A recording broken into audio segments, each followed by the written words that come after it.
Siapa yang tidak kenal kartun The Simpsons, kartun yang menjadi favorit di tahun 90-an hingga saat ini. Belakangan ini, kartun berciri khas warna kuning itu menjadi sorotan. Setelah beberapa cuplikan dalam filmnya berubah menjadi realita yang menimbulkan konspirasi. Salah satunya wabah COVID-19, ada dalam cuplikan The Simpsons YG tayang pada tahun 1993 dalam episode berjudul Merge in Chains. Kartun The Simpsons pun menjadi bahan rujukan untuk memprediksi peristiwa atau kejadian yang akan terjadi di masa depan.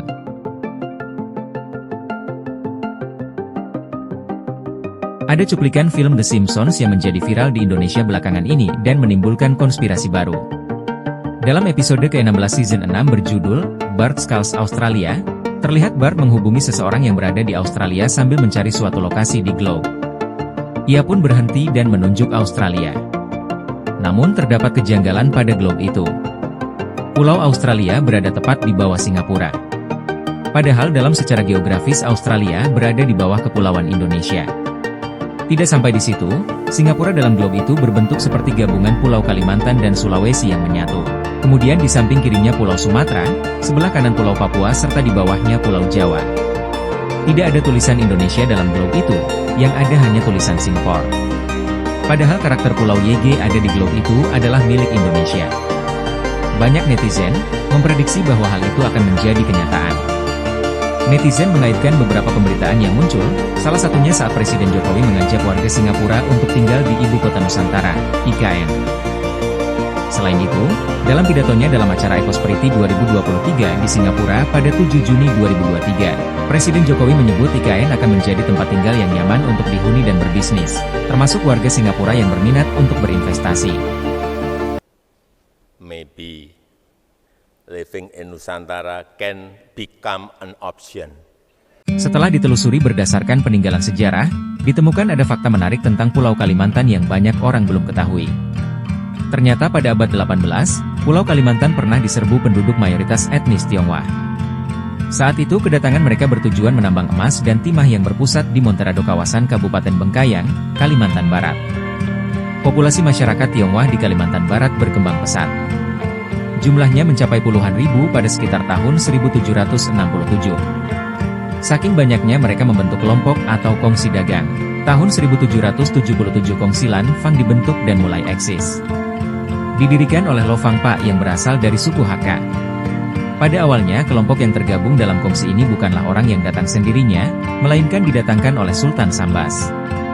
Kongsi Lan Fang bersama kongsi lainnya yaitu Teakang dan Santeya Okao, diberi amanat oleh Sultan Sambas untuk mengelola tambang serta anggota masyarakatnya. Tentunya dengan perjanjian bagi hasil tambang yang disepakati oleh Sultan Sambas dan kongsi Lan Fang. Dari sinilah cikal bakal kongsi Lan Fang dianggap sebuah negara dengan menerapkan sistem republik untuk menjalankan organisasinya.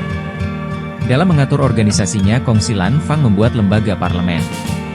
Lembaga itu memiliki wewenang untuk memerintah, membuat aturan hukum, serta mengatur militer. Bahkan pemilihan pimpinan dilakukan secara demokratis yang dipilih melalui pemilihan umum oleh seluruh warga. Keberadaan Republik Lan Fang mengancam stabilitas kekuasaan Belanda di Nusantara. Belanda menganggap negara dalam negara merupakan sistem yang tidak baik. Awalnya pemerintah Hindia Belanda menawarkan kerjasama ke Republik Lan Fang, dengan salah satu syaratnya Lan Fang harus jadi naungan dari pemerintah Hindia Belanda.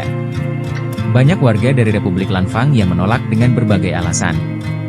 Konflik pun terjadi dan menimbulkan banyak korban. Rakyat Republik Lan Fang yang lolos menyelamatkan diri dengan mengungsi ke pulau-pulau, salah satunya Sumatera. Sebagian lagi membangun kehidupan baru di suatu wilayah yang nantinya dikenal dengan nama Singapura. Kongsi atau Republik Lan Fang dibubarkan oleh pemerintah Hindia Belanda pada 1854. Padahal usia Republik Lan Fang sejak eksis tahun 1777 sampai dibubarkannya sudah mencapai 107 tahun. Tentunya usia ini mengalahkan usia Republik Indonesia sejak merdeka tahun 1945 yakni 79 tahun. Fakta selanjutnya, salah satu keturunan dari Lan Fang adalah mantan Perdana Menteri Singapura, Lee Kuan Yew. Dapat disimpulkan penggambaran Singapura yang berada di Kalimantan pada skena film The Simpsons adalah sebuah paradoks. Bahwa nenek moyang dari warga Singapura pernah membentuk sebuah sistem pemerintahan republik di Kalimantan.